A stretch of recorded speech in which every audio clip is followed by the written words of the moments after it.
hate hypocrisy. Sa press statement from the NCC and Fasobia Nisu. Sure, you started league our Ghana ha and FA Cup and the NCC Mutu Krom ha. Munim said there is this tension between the board chairman, His Honor Professor Dr. Kwame Chei, and the CEO of the Nayan Ponsa, Moitimaka Koto, and I'm one Kasa NCC no, more formal, more fashion. If you are His Honor Professor Dr. Kwame Chei Asway, and if you are an Nayan Ponsa ho, there be himself or two for the team near Koloko supporters in there, and can me as partisan NCC. Ebeka said there be a number of air course between our CEO and our board chairman. Emfa sundua emre kotoko emfa kotoko enko wie ba bia intene as the mother body no quickly and can why issue press statement say we have noticed say there is a tension between our CEO and our board chairman entie besere anye bia kware ye pese nke hia mpanifo yi anasa mpanifo mo seize fire in the interest of Asante Kotoko dabi entuba ha chairman twumnom ene ya mensa no me chairman kefa fe one side Kwadwa Sanchez and for one side. Only NCC for they sat there aloof.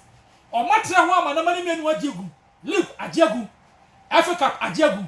My issue press statement. Some must suspend a protocol officer. It is unnecessary. I didn't hear NCC for me and yet. And she showed him one letter on the Montano. And she showed him one letter on the Montano. The NCC they are disgrace. NCC. Omuya disgrace me I come na make am open yi bia so wa NCC asama kan open the back come to HFM and ko just station bia grant interview come here never convince him why it am make say we hypocrite you wa NCC for krom ha National Circles Council and penifo ho but they said that na na Ponsa your board chairman there be attention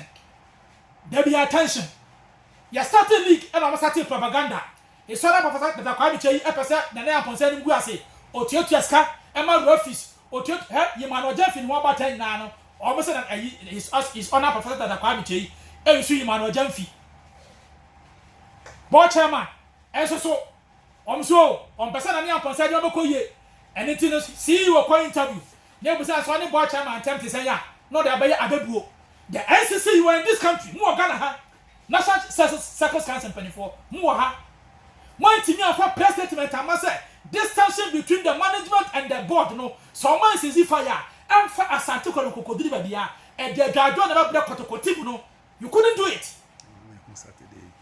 my team anyo and obia take stance obia take stance do support Professor Dr. Kwame Chei ho do support na Nayan Ponsa ho and na didi musa and na affect Kotoko and a coach in Susunya Dentino, Nasusunamu, players on Swamasa.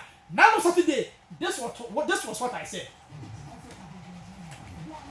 Players, Johnson Smith, and Nicola Boys no airborne. So among Africa will continue.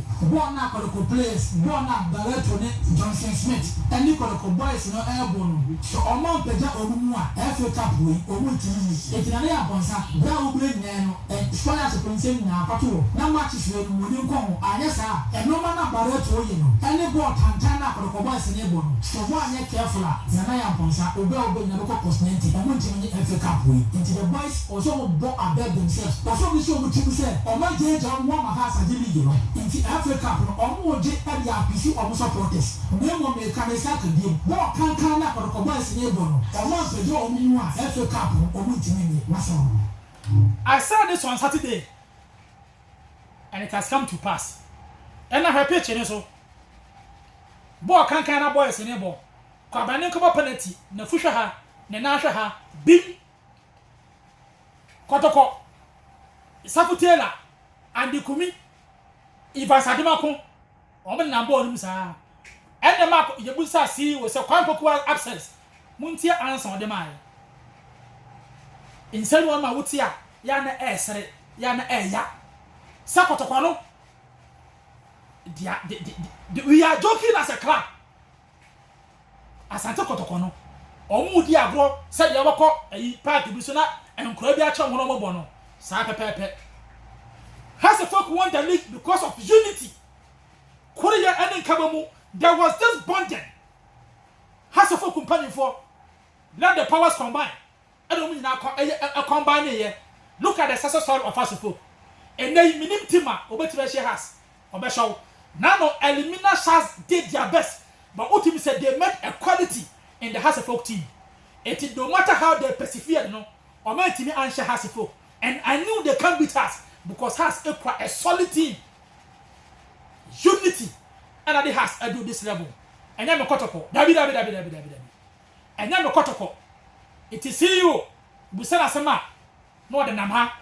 Now allegations upon allegations. Professor Tata Kwabiche, Okohun Refi, Siyansha Kotoko, Nanya concerning Muasi, or the player or Nania board chairman, I bet you winning bonus. Board chairman, promise, I didn't know promise. Next year was also the name Namha. And the NCC, yeah, or two for the team Yako supporters, yeah, Yamunam supporters, I don't know. You couldn't call for ceasefire with even a press statement upon some allegations when you're causing now. My question is, press statement to it. Say, you suspended Kodia Santi for Sabana also. Statement for Sabana also. Or is it because it is perceived that Kodia Santi, his honor professor that Akabiche, after anything this press statement? The here NCC couldn't do it. Oh, has chairman, has a hammer. Everybody was so resigning from the Hasselhoff board. But when they came together, one of the success story of Hasselhoff, and never got personal interest. It is how to show them letter. I'm not reading this letter here. Letter men can have. This letter, this first letter, say in the first expression. Men can have. This letter is useless to me. This letter to me, useless to me. It's time I say I have said it. Open your con over the battle. I'm giving you Ashafen and what time you are going to interview. Come to Ashafen. Next time, why into a main country also a hypocrite. Somebody said to you say about Bonton. The young man to me on Kotoko. And they got a bubble, like I said, coming a bubble. No unity, no team spirit. And here, the moment about new management, a bear side and a pet, the danger is that you will play some management and I don't buy him. You will play the damn butcher man, you have a park coming chair, I don't buy it. It's Debiano, there is this tension. And a barreto, swassa, coach, Bia, Boni coach, Bia, Babagana. No one knew. And I heard blessing what the number was. Johnson Smith and get to the quarters. Boy, like a people in life, a whole coach. So she told us, or she did you, not penny for him. Oh, but one I acquire. Open Swatmans, Yana, because is this my Kotoko? Kotokona or Peniswafamo board. A 12 my board, ye hell, you almost say yes, board with you. Almost the Sassa sorry, Baba. Nania Ponsa, as I see you, or contest after 1 year, a lot of hopes say yes. But contest for every presidency, you are not there. You are the Kotokomana or the Kotokoba different level. What do we see?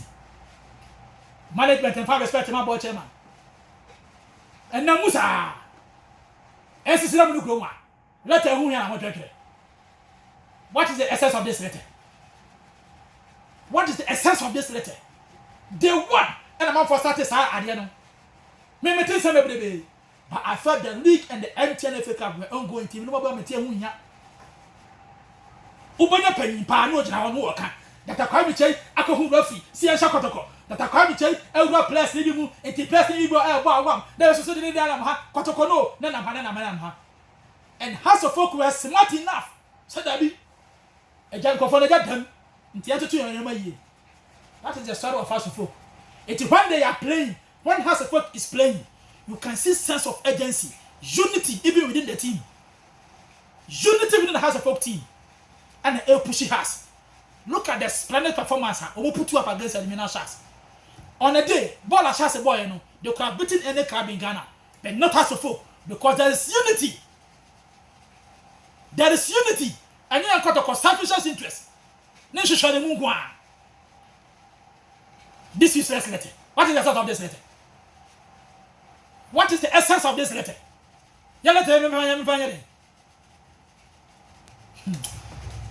Tomorrow I will talk. Yes, tomorrow I will talk.